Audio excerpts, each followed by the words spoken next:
So why did you start training with Becky Chapman? So my horse May is very well. She always was very, very difficult. She was quite not necessarily unrideable, but she was definitely, when you got on her, she was always bucking and really wasn't, like, you wouldn't get a very good ride out of her. So I put a lot of effort into trying to make her rideable. And as soon as I got to the point where I could, walk, trot, canter in a relatively safe-ish manner with only a few bucks here and there, I thought, okay, well, I'm definitely going to be able to get her schooled and it'll all go away within time if I just put a lot of effort in.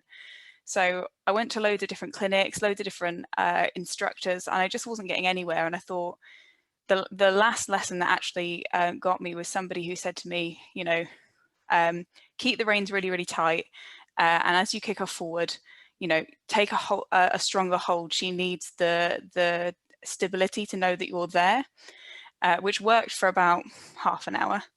And then she just got really, really stiff and really horrible, and I couldn't make her stretch at all. And I knew that just wasn't the way that I wanted her to be.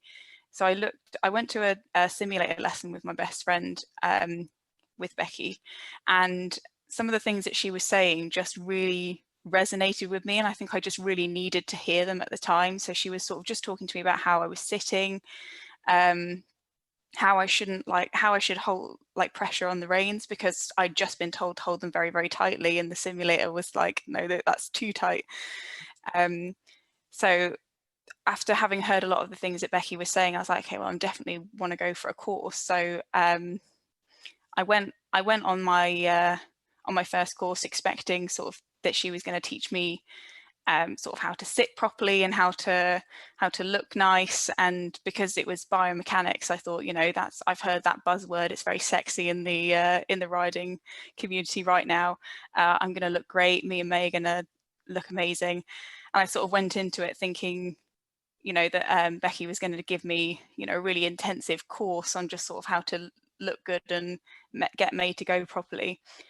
And I just never really anticipated what was actually going to happen, and that Becky was just going to change my entire outlook on how to look after horses, and sort of May's entire outlook on how to sort of be a horse. Oh, that's amazing. So how do you feel when you're at National Equestrian Centre? So I feel like it's a really amazing place just to sort of learn. Like, it's a really good place to put everybody to feel open and like in a safe enough space to ask any questions or explore any ideas that you've got, like, as an equestrian. I think the best thing about being at Ashen is the fact that obviously Becky's there to answer any questions, but also there's the group discussion and the group mentality that you've sort of got there. It's like this big sort of family, and everyone sort of feels like they can talk to each other. And I've managed to sound so many different ideas off different people. So yes, Becky is absolutely amazing, but the fact that you also get all of these other amazing people around to talk to them and get their ideas of what they've done and how they've helped their horses, and things that have worked, things that haven't worked, and also sort of knowing that everybody's maybe gone through a very similar thing, and that everyone's found horses difficult in the past, and everyone's going through the same sort of struggles, even if it's different circumstances.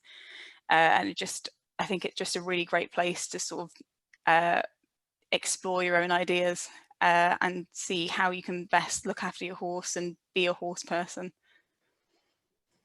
So why do you continue to train, Becky? Well, I think the thing that really gets me is the sort of, there's a really measurable change between me and May.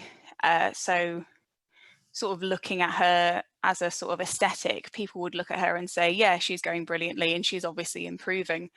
But the thing that really stood out to me and has really, I think, hopefully helped May, is that she's just a completely different horse, in that she's got a very different outlook on life now. She went in and her sort of panic area was so big. So Becky talked about the comfort zone and the stretch zone and the panic zone.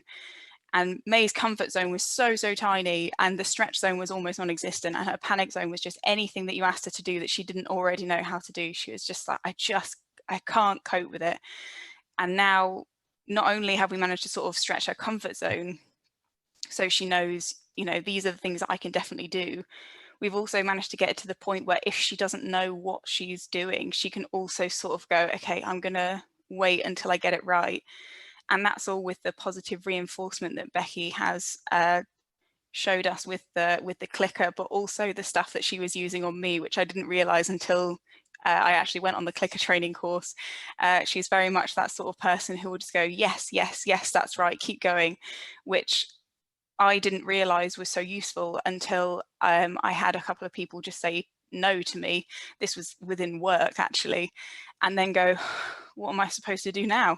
I know that this isn't the right way to go, but now I don't know which way is right. And that made me realize, oh my God, that must be what horses think. When you say no, don't do it like that. They're like, well, what am I supposed to do? So saying yes to May was so incredibly useful for her to know that she's got to do, or not got to do, but that she can do this and she can get it right. And all she's got to do is wait for the yeses and wait for things to go right. And if something goes wrong, there's not going to be a consequence. And it's really helped me as well. So yeah, I think it's really changed me as a horse rider. And I think also just the things that Becky teaches just really just sit well with me. I think I needed to hear them at the time. And I don't think I knew any other way. There was the BHS way of, you know, kick the horse harder, pull it. If it doesn't do what you want it to do, tell it off. And I don't think that ever really sat right with me, but I didn't know that it didn't until I went to Becky's, and it just really matches everything. And I think one of the really important things about Becky is that she has such deep-rooted beliefs, but would never ever force any of those beliefs on somebody else. She just sort of offers you up all the information that you need and opens all the doors and gives you all of the sort of paths that you need to take to get there on your own. And if they're the paths that you want to take, then you can. So yeah, it's sort of been a really eye-opening journey that's really changed my outlook on horses, and I don't think I'd ever go back. Perfect, that's wonderful. And if you step out your own shoes and just think about how do you think your horse feels when they're at Ashen and with Becky? Oh yeah, so I think that's so incredibly evident with May, because she is, even now, even with the clicker and with being in a much better mindset, she's still quite a hot-headed horse, but in a much safer, more secure way. But if she goes into a sort of new environment or something changes a little bit, she always starts off a little bit like, oh my goodness, what's going on? But as soon as she steps onto the Ashen car park, she just sort of deflates and just goes, okay, I know what I'm doing here. She gets into the school and she knows that she's supposed to, like, this is a place of learning. This is a place where, you know, Becky's going to make me stand here and poke and prod different things, but she knows that that's going to happen. And I think one of the things that really got me when actually it was on my first course and made me realize that it was such a good place for the horses to learn was I had my very first lesson, and Becky said to me, you know, you're doing everything that you need to do. She's just not noticed yet. And then we put her back and she said, you know, she might think about it overnight. And then when I brought her out the next day, I thought, oh, I'm probably not doing something completely right. Becky's probably just being nice to me. Maybe I have to do something even more to actually make her realize that this is the way to do it. And actually I got on her and something just seemed to have clicked. She had literally thought about it overnight, and it's something that I'm almost 100% sure would not have happened if I'd had the you know, hour-long lesson and then gone home. I think it just gave her that space. She knew she was in a different place where everything was still just as calm, so it gave her the space to sort of think about everything, and she just learned. So whenever I go to Becky's and go to Ashen, it's not just the fact that we're getting such good instruction, it's also the fact that the space is so good for the horses to learn. It's the same with my other horses as well. We have a Cobb and a New Forest, and they come and they know that nothing bad is going to happen to them. They're not quite as settled in it as May, because I think May found it so incredibly reinforcing to go to Ashen. However, considering they're both so incredibly attached to each other, the Cobb and the New Forest, they'll quite happily go on their own and feel safe there, which I think is really powerful as well. Yeah, definitely. Wonderful. So what is something that you've missed about training with Becky whilst being in lockdown? One thing that I didn't realise that I thought that I didn't realise I would actually miss was being able to talk to Becky and talk to other people about what I was thinking and what I was struggling with. I think during lockdown, I got very introspective about what I was doing with horses, and I think I'd been listening to lots of different podcasts and watching loads of different things and reading different books and articles about barefoot and about bitless riding and about treeless saddles, and I was just got very downtrodden about what I was doing and whether I was doing the right thing, and I didn't have the people to talk to get those feelings right. I was talking to my horsey friends and they would just say things to me like, you know, you've been doing this for however many years and it's never hurt them, so why would you worry about it? And it just wasn't helping. So as soon as I got on a course at Becky's last year in the summer, I was just able to like sort of spew it all out to the people who were there, and it just really helped me feel a lot better in what I was doing, but also get a way forward into how I wanted to change what I was doing. And I think I wouldn't have ever gotten to that point of sort of inner turmoil if I had just been going to Becky's more regularly. So yeah, I mean, and then there's the obvious, just, you know, wanting to be at Ashen, just wanting to sort of continue to learn. And actually, I do like to use my Ashen courses as a milestone in my journey with each of the horses, because every single time something gets better, and it's just really nice to have that sort of measurable milestone. But yeah, I think the most important thing is just being able to talk with like-minded people. I think the Ashen people are a different breed of people, and they're not easy to find in other places. Lovely, that's wonderful. So what is the best thing about training with Becky?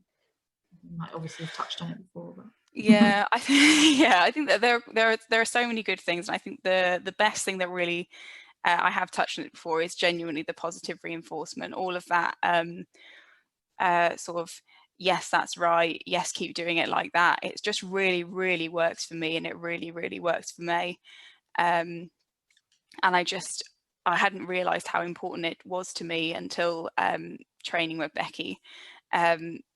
But apart from the positive reinforcement, I think one of the things that Becky's very good at, and she's quite famous for, is the amazing visualization tools that she asks you to do. So, you know, putting your prongs in, having your corners on your saddle. But I think one of the really important things that she does is she notices when something isn't working. So if she offers you up a particular visualization tool, so I think for me, one of the things that she said to me was tie up your corset. And she was asking me to sort of narrow my lower back, and the tying up the corset made me think of my middle back. So I was doing something and she was like, hey, this isn't working, and then changed the tool to say a bulldog clip around the bottom of my jodhpurs, and it just worked immediately. And it's just amazing sort of hearing someone just know exactly what words to say to make it work, and also her knowing when it doesn't, which is so important, because I know, you know, I'm sure being at school, you've heard teachers explain something and then you ask them, you know, to explain it a different way because you don't get it, and they just explain it the same way. But that would absolutely never happen at Ashen. Becky just absolutely knows. She's like, this isn't working, or this is working, and this is really going to help. And I never quite understand how she's able to sort of look at a horse and know how to make it better. yeah. It's just, yeah, it's absolutely fantastic. But also you just sort of look and you're like, why does this work? And you're like, I know it works. And now I sort of know the theory as to why it works because Becky's told me, but also like, how did she figure that out? So yeah, it's incredible, isn't it? Yeah. Yeah. Wonderful. So where do you live? Where do you travel from? How long did it take you to get to Ashen? Well, so yeah, I live in Hundon, so but I never actually had a trailer. So what I used to do is I used to hack May or the other two horses over to Becky's. So it used to take me about 2 hours to get there. Absolutely worth it every time. But now I've got a trailer, so it should only hopefully take me 15 minutes to get there now. Yeah, not long at all, is it? Yeah, exactly. Yeah, perfect. And how long have you been training with Becky now? I have been training with Becky since 2018. So yeah, in March will be a 3-year anniversary of my first course. So. Oh, okay. And is there anything else that you would like to add at all? Any other points, or do you feel like you're happy with everything? Let me have a look at what I wrote down. Very prepared. Yeah. I think I just wanted to make sure that I'd like covered everything. But I think, yeah, the things I have is that thinking back to when I first started training with Becky, I wasn't losing any motivation or any interest, but I feel like if I hadn't have found Becky at the point that I did, I feel like I would have started getting to the point where horses were more of an obligation or a sort of a hobby out of sheer determination and stubbornness rather than love and actual enjoyment, just because the way of riding wasn't working for me, and I was getting to the point where I was thinking, I think I might have bitten off more than I can chew with this horse. I don't know, maybe I'm not as good of a rider as I thought I was. And Becky just turned that all around and just sort of made me realize, like, I'm so glad that I did stick with May, because God knows where she would have ended up if I still didn't have her. But yeah, Becky sort of turned it back into something that I can enjoy, and also has sparked a sort of sounds super cheesy, but like sort of sparked a bit more of a love in me of all of the horses that I've got around me. So I know I've been talking mostly about May, but we do have the other two ponies, the New Forest and the Cob, and I used to sort of treat them like horses who were sort of there. I loved them because they were ours and they were family horses, but I didn't really put a lot of effort into making sure they were okay, making sure they were exercised, and now they're all so incredibly important to me. I make sure they're all exercised. I put as much effort into all of them that I can. And it's not just sort of a case of, you know, May's a big horse who can gallop at top speeds and fly over these jumps, and the other two are sort of more like, you know, fun little things that you gallop around the field. Yeah. But I enjoy them so much, and if I ever got to the point where, you know, they were the only horses in my life, I'd still be just as content with them, because Becky showed me that, you know, sort of being around horses and having horses isn't just about, you know, jumping over as many massive jumps as you can, you know, and it's not about how successful other people think you are. It's sort of put a lot of existential crisis within me, sort of thinking, oh my goodness, what am I doing? But it's a good thing, because it means that I'm sort of reevaluating why I enjoy the horses and what the horses are enjoying themselves. And yeah, I think I've gotten to just get a much better relationship with the horses that I have around me. Yeah, and I think that's really important. And she's just made the way that I look after horses just so much better. I think looking back to what we used to do, I just couldn't ever imagine sort of resorting to that sort of tactic nowadays. Like, you know, it's, yeah, I don't know how to articulate it properly, but it is, yeah, she's absolutely changed my life. So.